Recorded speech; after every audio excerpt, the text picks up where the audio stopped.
کبھی زندگی میں کوئی منصب مل جائے نا، منصب، تو اس منصب کو اپنی زندگی میں بگاڑ کا سبب نہیں کرنا۔ یہ جو ہمارے استاد ہوتے ہیں نا، الف با تا سا پڑھانے والے، اور شروع میں اسکول میں پرائمری پڑھانے والے، آپ پی ایچ ڈی بھی کر جائیں نا، استاد میٹرک ہے، آپ پی ایچ ڈی بھی کر جائیں تو استاد نے پھر بھی استاد ہی رہنا ہے۔ ہمیں نہ ذرا کوئی منصب ملتا ہے نا ذرا، یعنی جو کل کو تنقید کر رہے ہوتے ہیں نا حکومت کچھ نہیں کر رہی، جب انہیں حکومت ملتی ہے نا پھر ان کو پتہ چلتا ہے اوہو کچھ ہو ہی نہیں سکتا، خزانہ ہی خالی ہے، حالات ہی خراب ہیں، پچھلوں نے کچھ نہیں کیا۔ بھئی آپ کو منصب ملا، آپ بدل گئے، آپ تو کہہ رہے تھے یہ پیچھے ہٹیں، یہ نکمے، ہم آئیں گے تو کمال ہو جائے گا، اب کمال کر کے دکھائیں۔ اب نکموں کا رونا کیوں روتے ہیں؟ منصب لوگوں کو ملتا ہے تو لوگوں کے پاس پیسے آتے ہیں تو پھر ان کو غریب بندہ ہی کو نہیں نظر آتا۔ جس کے پاس گاڑی ہو وہ کبھی نہیں کہے گا آپ سے کہ یار گجرانوالہ کرایہ بڑا ہو گیا ہے، کبھی نہیں کہے گا، چونکہ اس کا مسئلہ پٹرول ہے، اس کا مسئلہ کرایہ نہیں ہے۔ ہوتا یہ ہے کہ منصب ملتا ہے تو لوگوں کی طبیعت میں بگاڑ آ جاتا ہے۔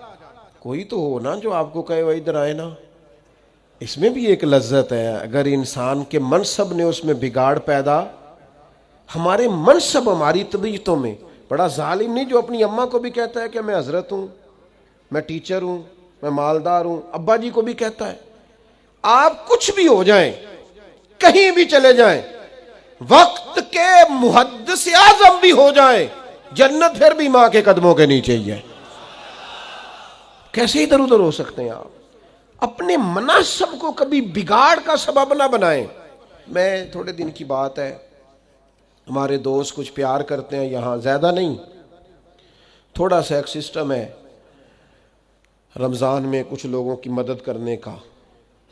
تو میں یہ کچھ دن ہوئے سیڑھیاں چڑھ رہا تھا مسجد کی گلی میں سے عصر کی نماز کے لیے، تو ایک بوڑھے نے مجھے آواز، صاحب السلام علیکم، نکی جی گل کرنی سی۔ میں کیا حکم؟ وہ کدی کدائیں تواڈے سنگی کو راشن دیندے نے روزے اچ۔ میں نے کہا مل جائے گا آپ کو، رمضان آئے گا تو۔ کہنے لگے پہلو نہیں مل سکتا، راشن ونڈن والے لوگ کو عیدوں بعد بھی بھوک لگ دیجئے، پہلے نہیں مل سکتا۔ تو میں ان کا بازو تھام کے کونے میں لے گیا، میں نے کہا خیر ہے، وہ ایسا آدمی نہیں ہے کہ روایتی ہو، روایتی بندے کو پتہ چل جاتا ہے۔ میں نے کہا خیر ہے؟ کہنے لگے منڈا 40,000 کماندا ہے تے 34,000 تے گیس دا بل آ گیا تے میں جنی واری راتی اٹھیا نا او دے کمرے دی بتی بلدی سی پئی، آندا تے نہیں بیچارہ تکلیف ہے تو میں انہوں آکھیا پتر وہ راشن آ جانا ہے، تو با بل دا کچھ ہیلا کر۔ تو میں کیا حضرت صاحب نو آکھاں گا کہ انہیں سنگیاں نو آکھن، وہ دوست منصب ملے ہیں تو ہمیں بھول ہی گیا ہے، دائیں بائیں ہمیں یاد ہی نہیں رہا۔ ہمارا خیال ہے سارا خرچہ ایم این اے صاحب ہی آ کے کریں گے، وہ تو پہلے پورا کریں گے جو انہوں نے لگایا ہے۔ غریبوں کے اشک کون پونجے گا؟ کون خیال کرے گا؟ تمہیں منصب ملا ہے، تم آگے چلے گئے، واپس آؤ، اپنی سطح پر غور کرو۔ آج شب برات کی نورانی رات میں آپ سے عرض کروں گا، میرا مالک بڑا راضی ہوتا ہے جب غریب کے آنسو پوچھے جاتے ہیں، اللہ بڑا راضی ہوتا ہے جب بھوکے کو روٹی کھلائی جاتی ہے۔ میرے مرشد کریم غوث پاک فرماتے ہیں میں نے 50 سال دین پڑھایا ہے، میں اس نتیجے پہ پہنچا ہوں رب سب سے جلدی اس وقت راضی ہوتا ہے جب تم بھوکے کو کھانا کھلاتے ہو، اللہ اس وقت راضی ہوتا ہے۔ اپنے آپ کو بہت بڑا نہ سمجھ لو یار، آؤ تھوڑی تھوڑی کر کے مدد کریں لوگوں کی، اور اپنے اپنے تحت کر لو، اپنے اپنے گلی محلے میں کر لو، اپنے اپنے ہاتھ سے کر لو، لیکن بھولنا چھوڑ دو۔ ہم بھول جاتے ہیں، وہ ذرا پیسے آتے ہیں تو لوگ گاؤں کی رہائش ہی چھوڑ دیتے ہیں، وہ جا کے کسی سوسائٹی میں گھر بنا لیتے ہیں، انہیں پھر غریب نظر ہی کوئی نہیں آتا، وہ ادھر رہے ہیں تو انہیں نظر آئے نا۔ حضرت عمر کا دور خلافت تھا، کنز العمال میں روایت ہے، میں یہ روایت 100 دفعہ پڑھی ہوگی، میں نے بڑی پرانی اور رج کے پڑھتا ہوں، کچھ چیزیں بندہ اپنے لیے نہیں پڑھتا۔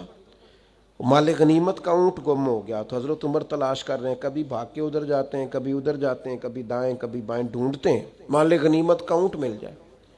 تو ایک شخص نے سیدنا فاروق رضی اللہ عنہ کی عالی مرتبت خدمت میں، حضور کدھر بھاگ رہے ہیں؟ فرمایا وہ مال غنیمت کا اونٹ گم ہو گیا ہے۔ تو عام سی بات تھی. لوگ کہتے نہیں کسی منڈے نو آگ چھڑو, کسی بچے نو کہہ دیو, تو فوراً کا جناب کسی غلام کو کہہ دیتے. تو حضرت عمر ٹھہر گئے, رخ پیچھے کیا, اور پھر ڈبڈباتی آنکھوں سے آنسو چھلکے فرمانے لگے, تمہیں خطاب کے بیٹے عمر سے بڑا غلام کو نظر آتا ہے؟ میں بھی تو غلام ہی ہوں نا, میں بھی تو غلام ہوں, غلام ہی ڈھونڈ رہا ہے. میں اور کسی کو کیا غلام سمجھوں, میں بھی تو غلام ہی ہوں.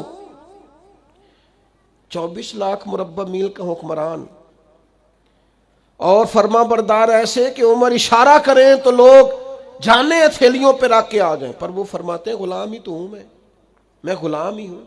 میرے دوست, منصب ملے ہیں تو ہم بڑی چیزیں بھولتے جا رہے ہیں.